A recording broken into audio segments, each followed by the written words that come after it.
공항에서 내렸는데 캐리어가 딱 하나였어요. 캐리어에 제 1년간의 옷과 생활 물품이 다 들어있었어요.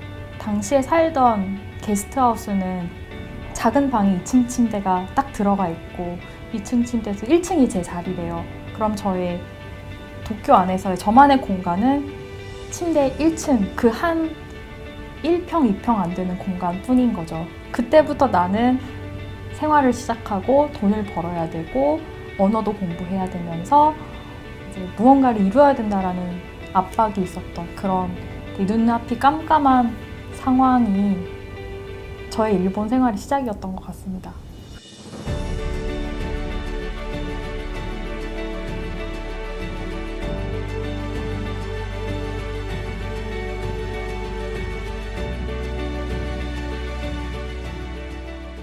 일본 온 지는 6년 되었습니다. 지금 하고 있는 이제 업무랑 회사는 일단 엔티티 커뮤니케이션스라고 하는 회사고요. 법인 영업 중에서 파트너 세일즈라고 하는 거를 하고 있어요.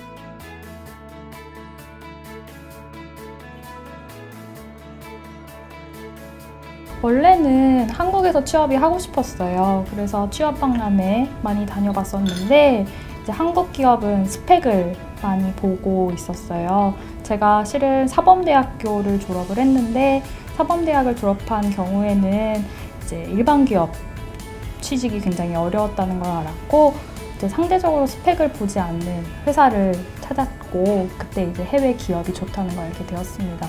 일본 취업을 위해서 6개월 정도 준비를 했고요. 먼저 일본 기업을 조사를 굉장히 많이 했어요. 한국 취업 같은 경우에는 이제 각 이력서를 쓰는 것부터 시작을 많이 하시는데 일본은 완전히 모르는 회사이기 때문에 내가 이력서를 내려고 하는 회사가 어떤 회사인지를 확실히 알아야 할 필요성이 있었습니다. 무조건 취업 박람회를 갔습니다.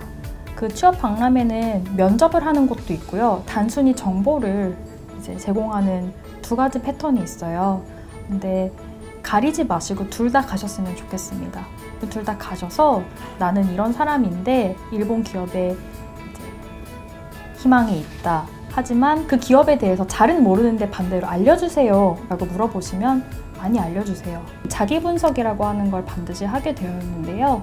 내가 그 기업에 가고 싶은 이유가 아니라 내가 어떤 사람이고 이때까지 어떤 일을 해왔고 거기서 일어나는 문제에 대해서 과제에 대해서 어떻게 해결하려고 했는지를 자세히 상황별로 정리할 필요가 있었습니다.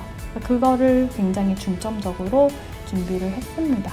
사람과 얘기하는 커뮤니케이션 능력은 책으로 공부하는 게 아니기 때문에 평소에 일본인, 나이 어린 사람부터 나이 많으신 분들까지 최대한 많이 만나려고 노력을 하는 게 굉장히 중요했던 것 같습니다.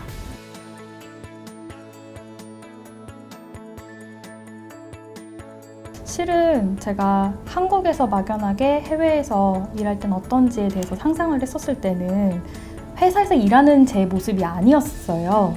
네, 그냥 맛있는 거 먹으러 놀러 다니고 이제 옷도 사 입고 쇼핑도 하고 놀러도 다니는 그런 저의 모습을 상상했었죠. 그러면서 막연하게 내가 일본에서 일을 하면 좋을 것이다 라고 생각을 했는데 실제 와서 보면은 제가 방금 입사 전에 생각했던 건 전체 중에 일부일 뿐이었고 실제로는 내가 얼마만큼 프로페셔널한 자세로 일을 할 수 있는지 그 부분에 대해서 치열하게 고민을 할 필요성이 좀 있었던 것 같습니다.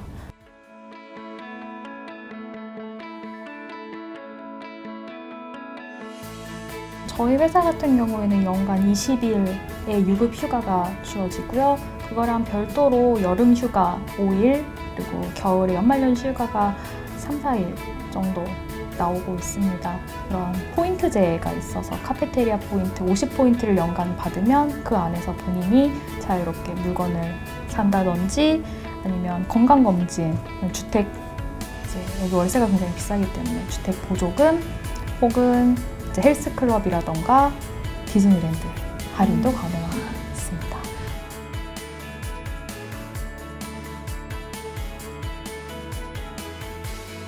외국인이 부동산에서 집을 구할 때 가장 어려운 문제는 외국인이라서 안 받아준다는 이유가 있는데요. 그 부분에 대해서는 이제 포기하지 말고 내가 왜 안 되는지에 대한 이유를 그럴 리 없다, 나는 할 수 있다라는 걸로 이제 내용을 정리해서 부동산에 가져가시면은 부동산이 집을 빌려주는 주인이랑 교섭을 해주세요. 그때 이제 잘 교섭이 되면은 집을 구할 수 있습니다. 저의 지금 사는 집 같은 경우도 그런 식으로 해서 집을 잘 구했습니다. 다 방법은 있더라고요. 네.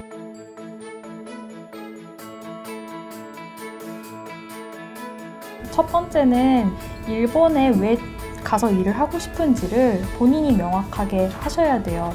근데 보통 이런 질문은 일본 기업 인사 담당자분들도 많이 질문을 하는데 일본 문화가 좋아서 가고 싶다, 일본이 좋아서 가고 싶다는 어렵습니다. 이런 이유로는 굉장히 어렵고요. 두 번째는 일본인 그리고 일본 문화에 대한 오픈 마인드를 가지셔야 합니다.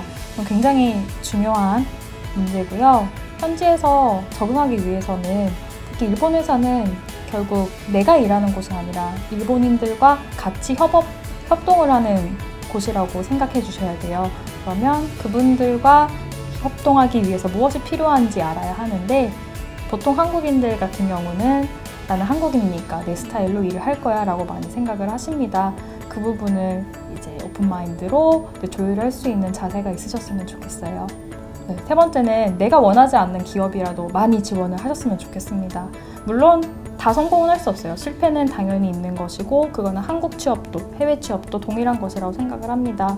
일본 취업 기업 지원서를 많이 내보시면서 본인이 어떤 기업이 잘 맞고 왜 실패를 했는지 꼭 아시면서 잘 지원을 준비하셨으면 좋겠습니다.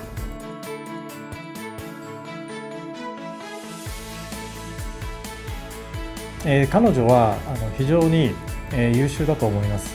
負けず嫌いなところもありますので、常に成果を求めて頑張っています。はい、彼女はコミュニケーション能力が非常に高くて、同僚とのチームワークも非常にうまくやっていると思います。また英語も全く問題ありませんので、例えば海外の現地法人との仕事も安心して任せられることは非常に助かっています。